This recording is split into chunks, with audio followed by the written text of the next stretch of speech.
Marcos capítulo 11, de 27 a 33. Assim nos diz a palavra do nosso Deus. Então regressaram para Jerusalém, e andando ele pelo templo, vieram ao seu encontro os principais sacerdotes, os escribas e os anciãos, e lhe perguntaram: com que autoridade fazes estas coisas? Ou quem te deu tal autoridade para as fazeres? Jesus lhes respondeu: eu vos farei uma pergunta. Respondei-me, e eu vos direi com que autoridade faço estas coisas. O batismo de João era do céu ou dos homens? Respondei. E eles discorriam entre si: se dissermos do céu, dirá então por que não acreditastes nele? Se porém dissermos dos homens, é de temer o povo, porque todos consideravam a João como profeta. Então responderam a Jesus: não sabemos. E Jesus, por sua vez, lhes disse: nem eu tampouco vos digo com que autoridade faço estas coisas. Que Deus nos abençoe através da sua palavra que foi lida aos nossos corações. Amados, eu quero reviver essa cena na sua cabeça, para que você possa compreender o que está acontecendo aqui. O Senhor Jesus Cristo, junto com os seus discípulos, ele entra em Jerusalém. Você já sabe qual é o final dessa história. O Senhor Jesus Cristo entra em Jerusalém, ele é glorificado nessa entrada. Nós vimos o triunfo de Cristo na sua entrada em Jerusalém, e ele começa a fazer o seu trabalho ali em Jerusalém.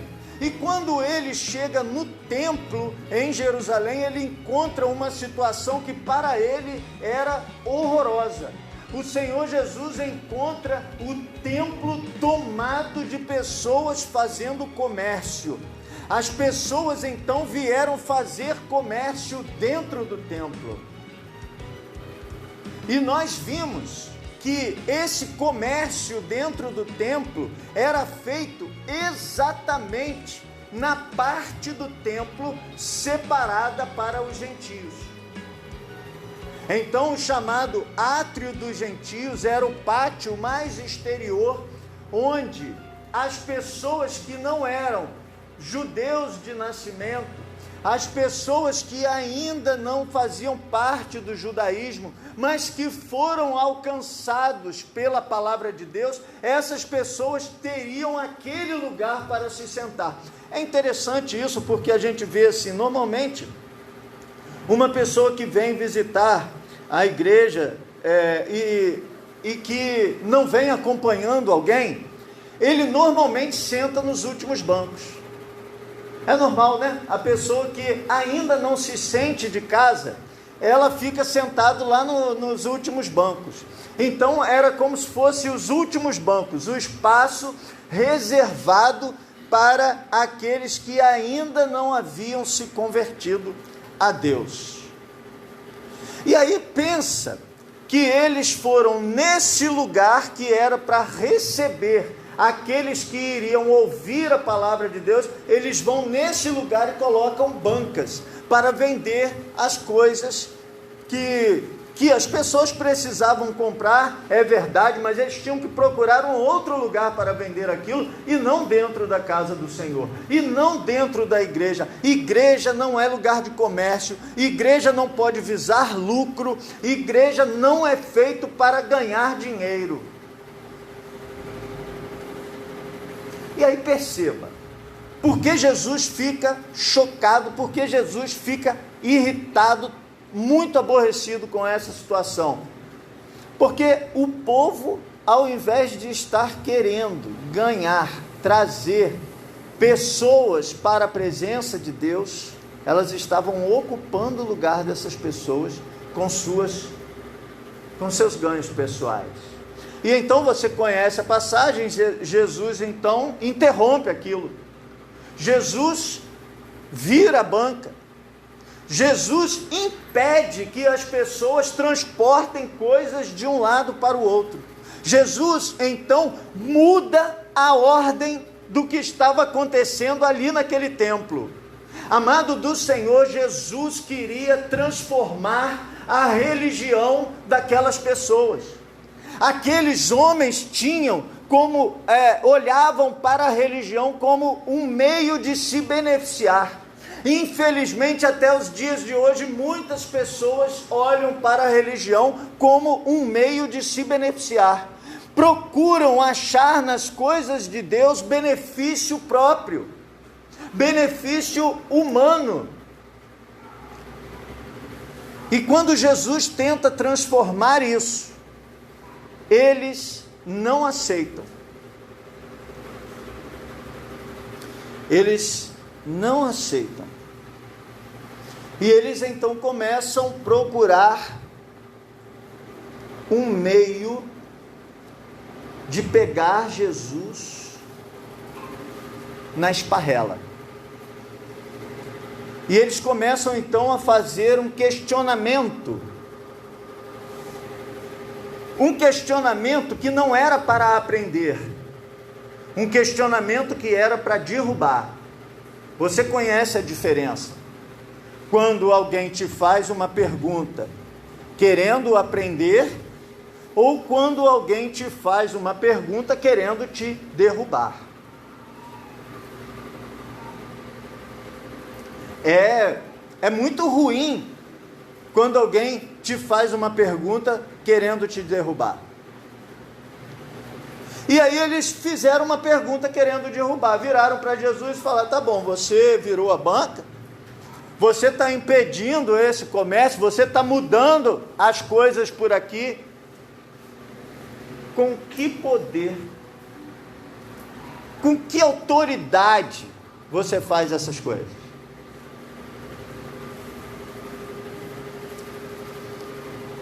O nosso Senhor,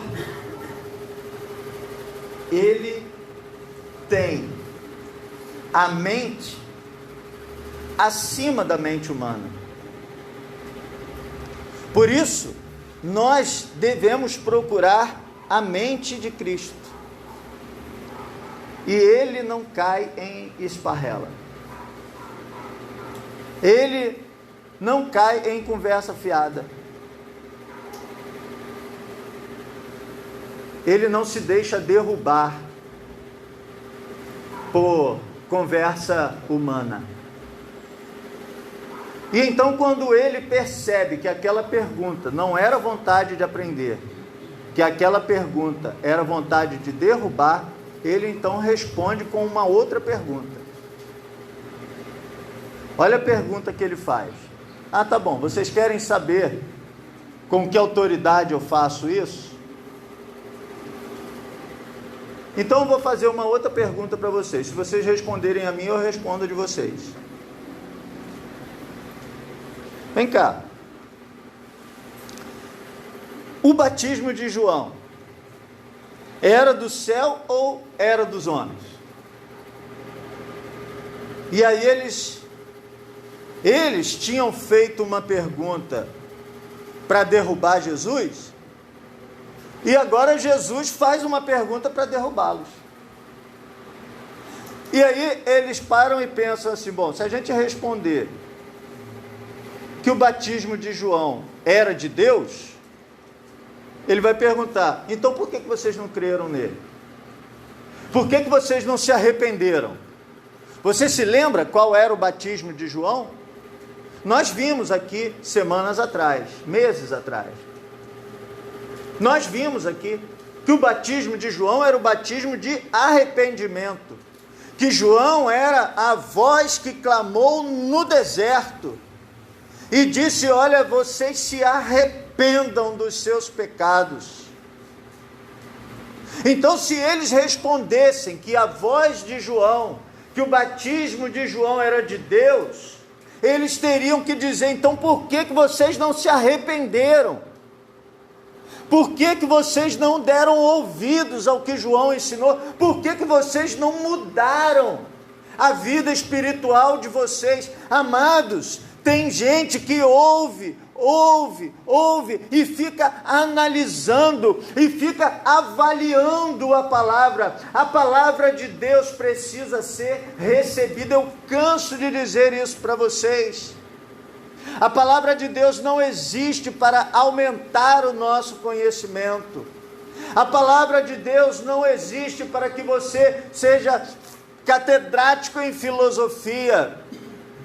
A palavra de Deus existe para transformar a sua vida. Mas se eles respondessem: não, o batismo de João não é do céu, não é de Deus. O batismo de João é dos homens. Se eles respondessem isso, talvez eles fossem linchados ali mesmo. Talvez eles recebessem agressões físicas ali, porque João era muito conceituado.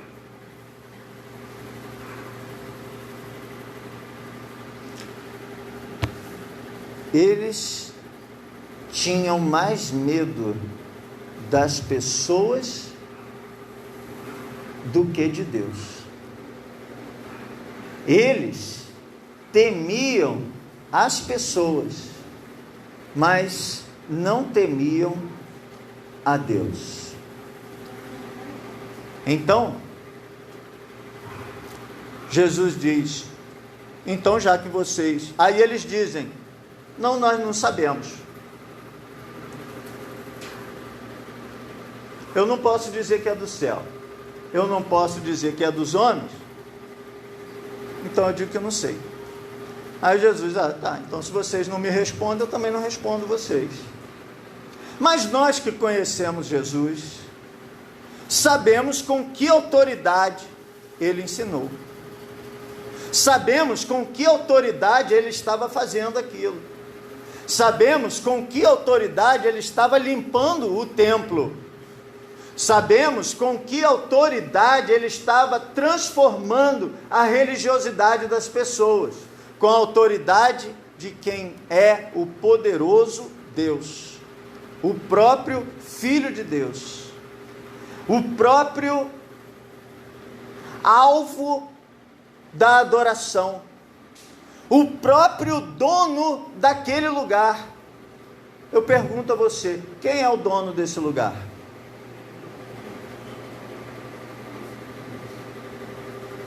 Quando você vem aqui a esse lugar,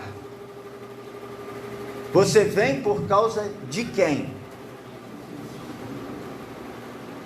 Nós estamos aqui por causa de Jesus.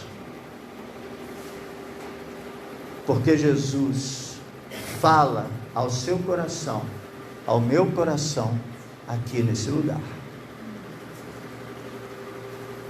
Então, se Jesus estava no templo, era com a autoridade de quem era o proprietário, o alvo, o objetivo de existir daquele lugar. Nós vimos então que o aborrecimento de Jesus era porque as pessoas abriram mão de evangelizar. As pessoas não queriam ganhar almas para Jesus. As pessoas não queriam evangelizar. E aí nós voltamos ao nosso tema de missões. Viva o poder de transformar. O poder de transformar é o seguinte: transformar as pessoas que vivem sem Jesus. Transformar as pessoas que estão morrendo em seus próprios pecados. Transformar as pessoas que estão sofrendo no lamaçal do pecado. Transformar o coração das pessoas que estão sedentas da palavra.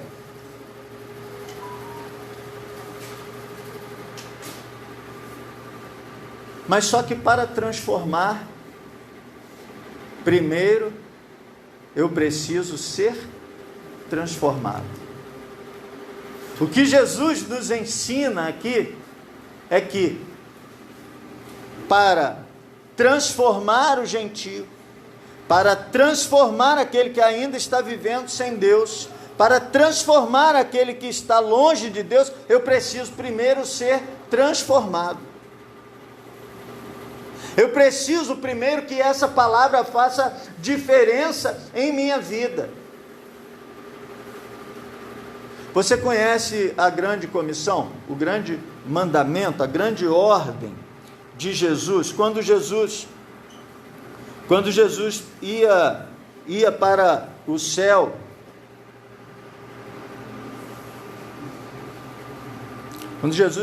céu, ele deixa para os seus discípulos a grande comissão: pregai o evangelho a todas as nações, ensinando-os a guardar tudo o que eu vos tenho dito.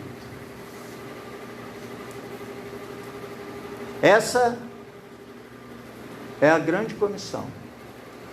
Essa é a grande ordem. Todas as nações.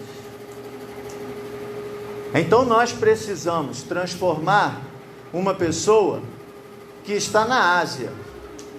Precisamos transformar uma pessoa que está na África. Precisamos transformar as pessoas que estão na Europa.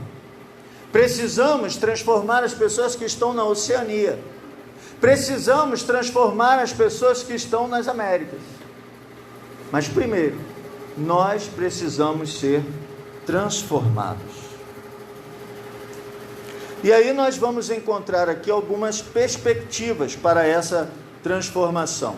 A primeira perspectiva que Jesus apresenta para a nossa transformação é a purificação. Ele vai purificar o templo.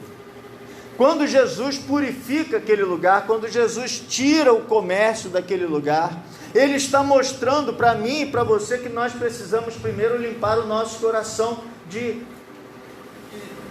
sentimentos humanos, de desejos humanos. Ele quer limpar a sua e a minha religiosidade, retirar de mim e de você uma religiosidade humana, uma religiosidade de coisas desse mundo, pessoas que andam buscando Jesus pelos motivos errados. Ele quer purificar o coração dessas pessoas. Talvez Ele precise purificar o seu coração. Talvez você procure Jesus quando as coisas vão mal. Talvez você procure Jesus quando você está precisando pedir alguma coisa a Ele. Purifique a sua religiosidade. Busque a Jesus pelo que Ele é e não pelo que Ele pode fazer por você. Depois nós vamos ver a perspectiva da capacitação. O Senhor Jesus, Ele traz significado para o Antigo Testamento. Quando Ele chega no templo, chegou o próprio motivo para tudo aquilo. Veja, irmãos, as pessoas estavam ali fazendo sacrifícios, sacrificando cordeiros. As pessoas estavam ali sacrificando animais. E quando você sacrificava um cordeiro para perdão do seu pecado, isso era um simbolismo daquele Cordeiro de Deus que viria para tirar o pecado do mundo. Então agora não era mais necessário matar cordeiro, porque o próprio Cordeiro de Deus estava diante deles. Jesus é o próprio sentido da adoração. Eles precisavam transformar a mente e o coração. Eles precisavam entender que aquela religiosidade precisaria ser transformada. E eles precisariam entender isso. Esse mesmo dilema acontece com o apóstolo Paulo. Você se lembra da história? O apóstolo Paulo era um varão judeu. Ele era fariseu. Ele era muito estudioso da palavra e da lei de Deus. Quando ele tem um encontro com Jesus no caminho de Damasco, a sua vida é transformada. Mas ele agora precisaria transformar a sua religiosidade.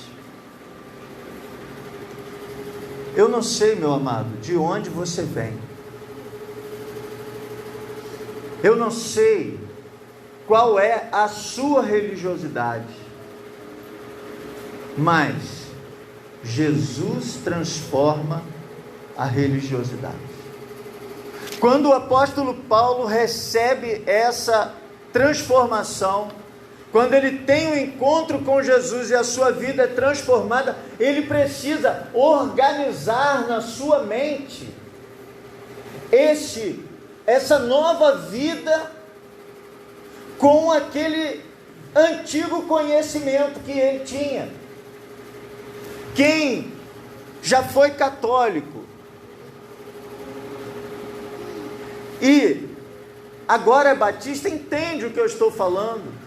Teve que abrir mão de muita coisa da sua antiga religiosidade. Teve que compreender as coisas de Deus de outra forma.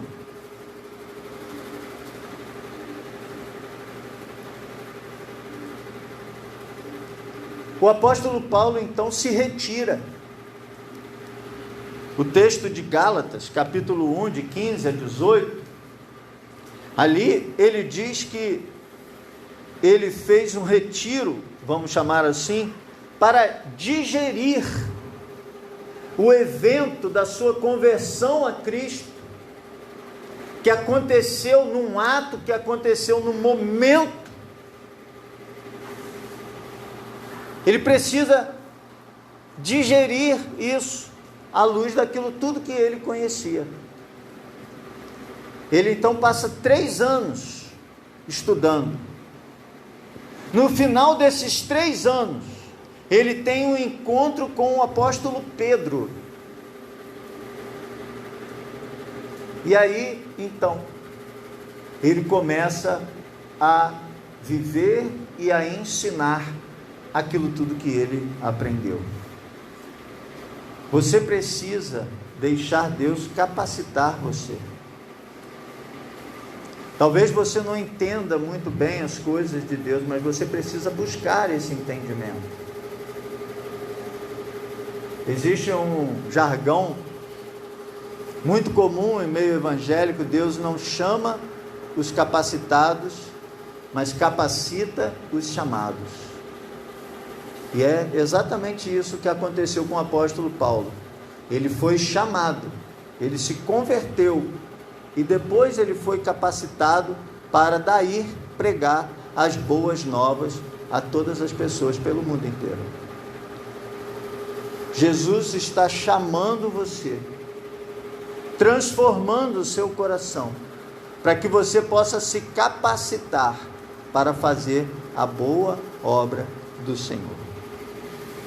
Há ainda uma terceira, mas aqueles homens ali, os líderes religiosos do templo, não aceitaram isso.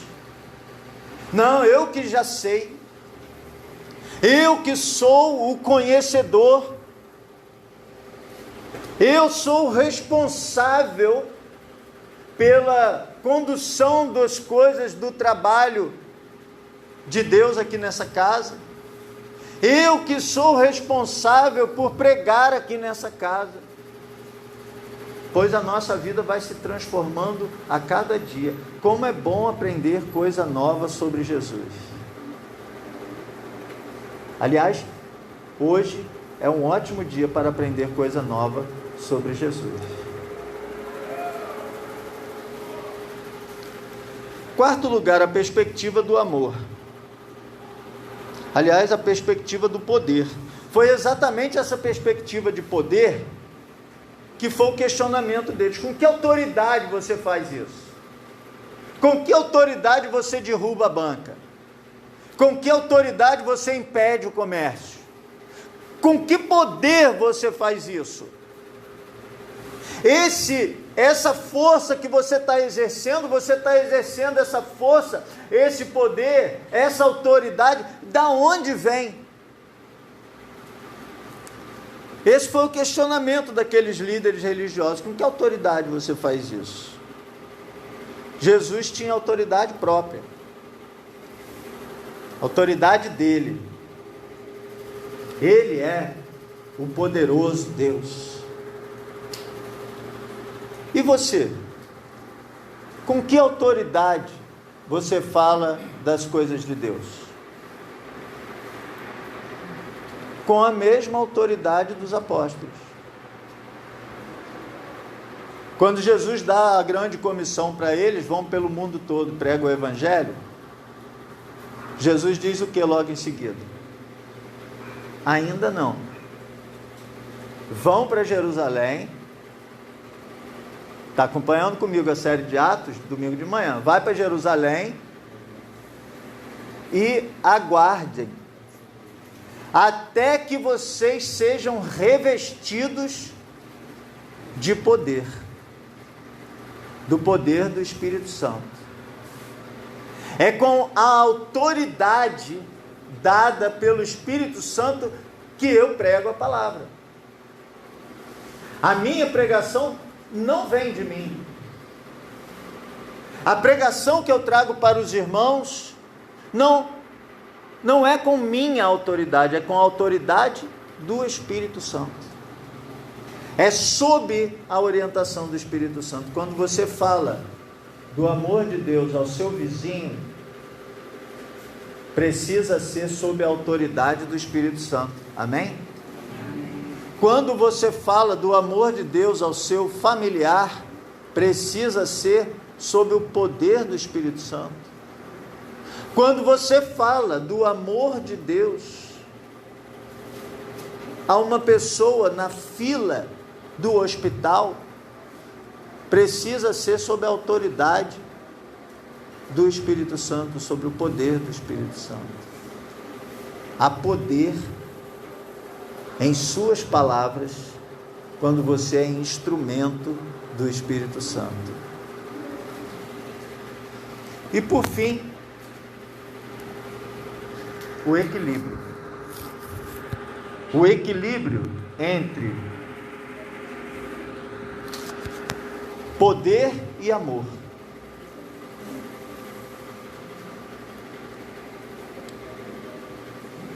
O poder e o amor se equilibram para pregar a palavra de Deus, para ganhar almas para Jesus, para levar transformação à vida das pessoas. Gostaria que você fechasse seus olhos agora, você elevasse o seu pensamento ao Senhor e que você deixasse Ele transformar você. Diga para o Senhor: Senhor, transforma a minha vida. Pode mudar o meu jeito de pensar,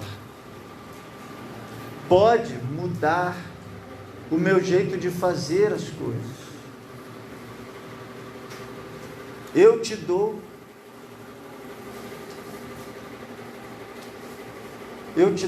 liberdade para transformar o meu coração.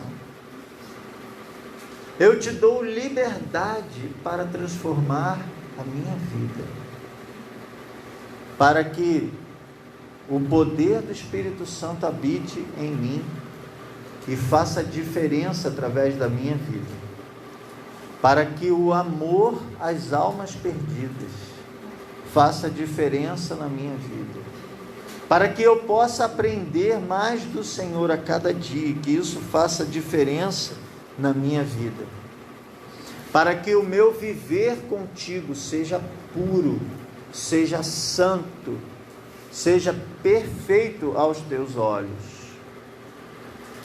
Ó Deus, transforma a minha vida para que eu possa viver o poder de transformar, esse poder que vem do Senhor para alcançar almas perdidas aqui e em todos os lugares do mundo através da obra missionária.